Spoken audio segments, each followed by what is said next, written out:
Hey, welcome back to Strategically Styled. My name is Lisa. I'm a woman over 50, and this channel is dedicated to helping you achieve your style goals. And to that end, today I'm going to be talking about being fly over 50.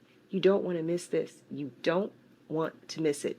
But first, I will ask, like I do, if you at any point, at any time, find yourself liking the video, I appreciate it if you click the thumbs up and like the video. Click the subscribe button and join the community here. And if you click the notification bell, you will be notified when new content is uploaded, typically on Sundays, but around here, one never knows, and you don't want to miss it. So also feel free to share the video with others who you think might enjoy this content, and say hello below in the comments. So let's get into it. Fly over 50. I need a working definition of the word fly, because what I unequivocally do not mean when I say fly is younger. The beauty, fashion industry, the media, and society at large has been gaslighting women over 50 for years, trying to actually engender self-hate by trying to convince women that there is something wrong with aging, when it is a normal and, dare I say, healthy part of the cycle of life. It is just the divine order of things that we age. But what I do know is when I say fly, is what I mean is feeling confident and looking your best possible self, the best possible version of you, regardless of what your age is, regardless of what your goals are. Now, your goal might be, I want to look a little younger for reasons. You work through that. That's fine. But my focus here today is on just letting fly and just styling our clothes in a way that just makes us feel cool and confident regardless of our age.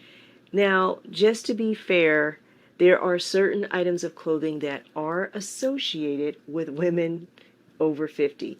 Case in point, if you've ever seen the show Mama's Family back in the day, the actress who played Mama, who I guess she was supposed to be like in her 60s, maybe even her 70s on the show, when in fact at the time when she was filming this, the actress, I believe it's Vicki Lawrence, she was in her 40s.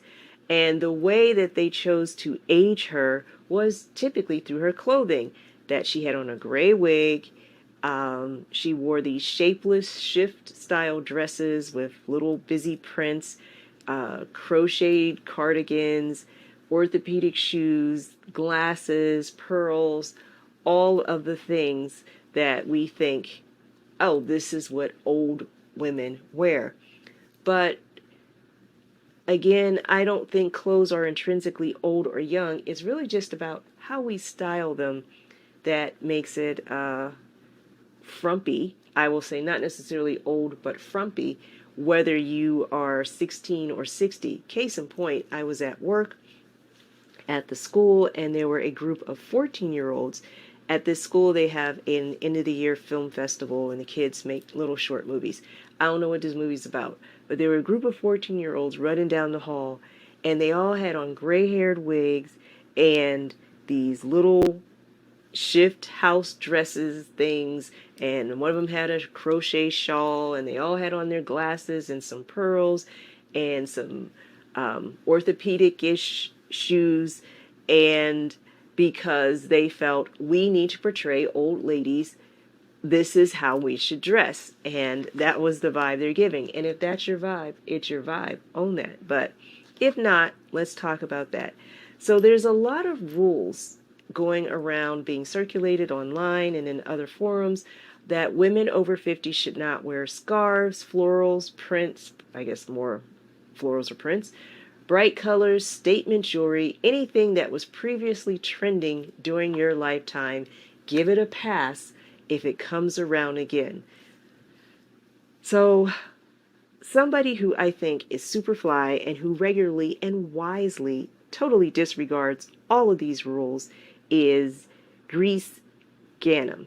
Grease Ganem is a 59-year-old Lebanese microbiologist turned model personal trainer, And she does all the things. She wears revealing clothing, even though she's over 50. She wears saturated color, and she keeps up with cool trends that may have been in trend when she was younger, and she wears the modern versions of them now, and she does so beautifully and stylishly. So I'm not recreating her specific looks, but what I am doing is I am focusing on the concept that it exemplifies, and I'm going to be sharing with you 5 rules that I myself will be breaking as I continue to be fly over 50. So let's get into it. Rule number 1, no florals, and some would say no prints of any kind. I think florals are beautiful. I love them, and I am going to continue to proudly wear them well into my aging years. And in particular, if you saw my thrift haul situation last previous video, I had this floral dress, shirt dress that I thrifted for 25 cents at a local place. And I have this floral blouse that I thrifted at that same place last year, also for 25 cents. And I love them both. I wear them both. I think they're both beautiful. But I also recently, even though I'm supposed to be on a no thrift challenge, I found this blue print dress. It is the brand is Shein, but I got it from Goodwill. So I know we're mad at Shein, but it was being discarded at the Goodwill store, so here we are.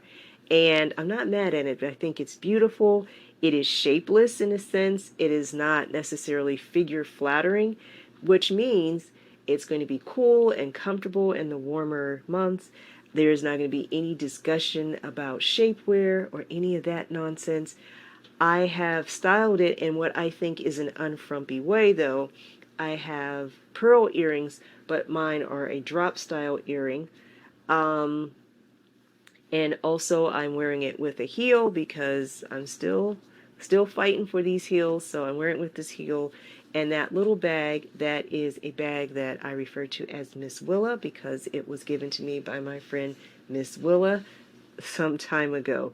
So that is the first rule I am breaking, is the wearing of floral prints. Just FYI, at the same Goodwill while I was there, I also found a blouse in the same fabric, and so it doesn't fit quite as well, but I really like it. And again, it's also thin and lightweight, so not mad at it. So that's the first rule. Rule number 2, no color, child. So I wear color all the time. I really love it. And as a matter of fact, I think my vibe for this summer, I'm calling it bold and bougie. I'll get to that in another video.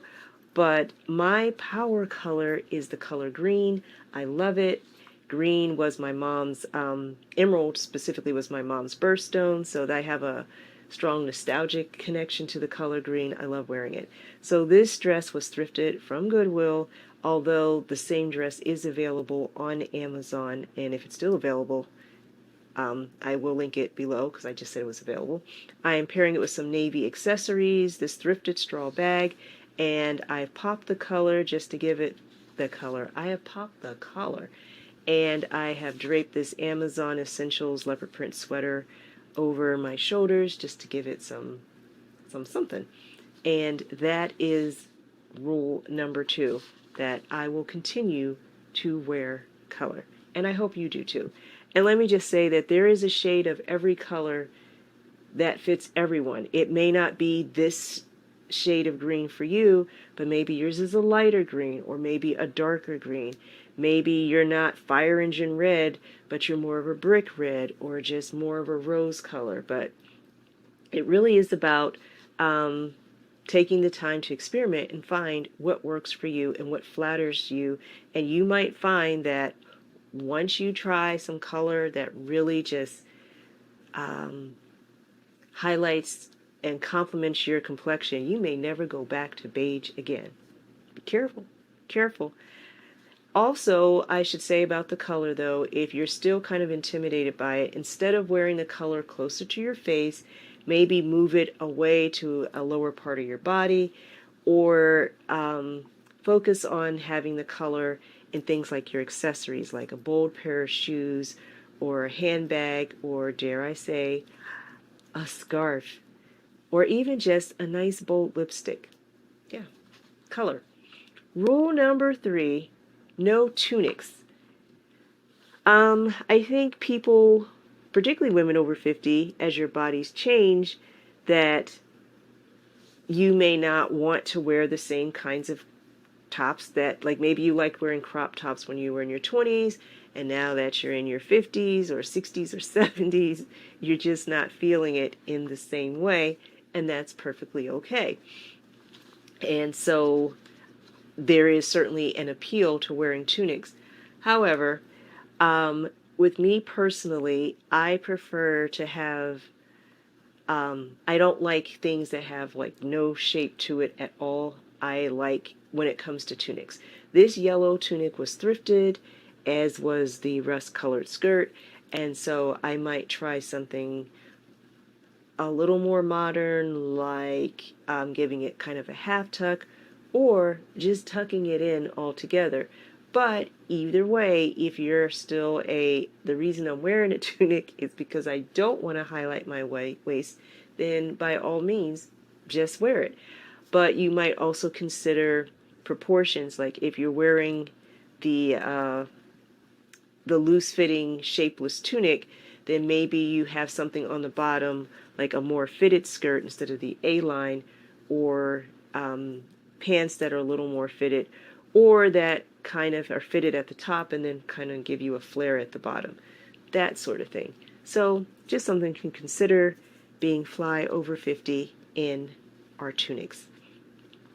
Rule number 4, stick to classic silhouettes and avoid trendy items. So I think, now this style of boot started trending, I guess, a couple years back, and specifically these kind of gladiator sandal things back in maybe the 90s, early 2000s. They were a vibe, and now they're back. My version is from a brand called Cape Robin, and I got these new, and they may not be for everybody, but they are for me. And what I like, if I can show you here, is they have a wedged heel, so it's probably about 3 inches. But because it's a wedge, it gives you a greater, I can't think of the word, but platform, for lack of a better word, to help you with your balance if you struggle with heels. And it has this noisy lock charm thing on it that makes all this noise when you walk, but that's what's what. So I like wearing that, and sometimes maybe just peeping out of like some really long pants, or wearing it with a skirt. So I'm going to not necessarily stick. Now I do have some classic things, I'm queen of slingbacks over here, and a good pump, but sometimes you don't have to be classic. And the 5th rule that I will be breaking is the no statement jewelry rule. So recently, this necklace that you see wearing now, I got this from JCPenney. It was on clearance. It's like $10. And it's like a blue faux leather, navy blue with these gold bands. And even these earrings, and I'm going to take one off so I can kind of show it to you. These are a little old school as well. These little like button style earrings, but I think jewelry, like, it just really just adds a lot of vibrance again and some pop to your outfit. And I don't think there's anything wrong with statement jewelry, and I don't think that it necessarily ages you. Even though sometimes some of it may be associated with older women, so what? So what? And I recently got myself a set of what I call Mrs. Roper beads. And if you do not know, Mrs. Roper was a character in a TV show. Was that the 70s? I think maybe the 80s. Um, but I'm all for it. And yeah, statement jewelry. And also gray hair, which I don't know that there's rules about this. I typically, here's the thing with my hair. I have a lot of ambivalence. I'm not mad at gray hair, and I would love it if my hair just was platinum white, just straight up white. Or just even all gray if I could be like silver fox. However, I'm getting the salt and pepper thing, which is kind of, I want it to be one or the other. So I typically do a rinse, and I do this probably 4 times a year. And if you've noticed, I don't know if you noticed, but in the cutaways that I've been showing you, the roots were rooting because I got kind of caught in the rain yesterday and the hair kind of went a little frotastic. And normally I style it in such a way that my roots are not overly visible, but you can probably see like here doing the things, and it's okay. Again, it is the divine order of things for people's hair to change colors. Everyone does not, but mine does. It just does not do so consistently. So I'm still kind of, I don't know if I'm going to just ride it out and go all in. And maybe that'll be my next challenge, the no dyeing your hair for an extended period of time and seeing how gray will it get. So, but anyway, those are some of the rules that I myself will not be following as a woman over 50. Comment down below, are there rules that you have heard, and are there ones in particular that you think are funny or ridiculous, or ones that you think, nah, for real, we all need to be doing this? Share down below. But thank you for watching, and as always, until we meet again, I hope your day is blessed and stylish.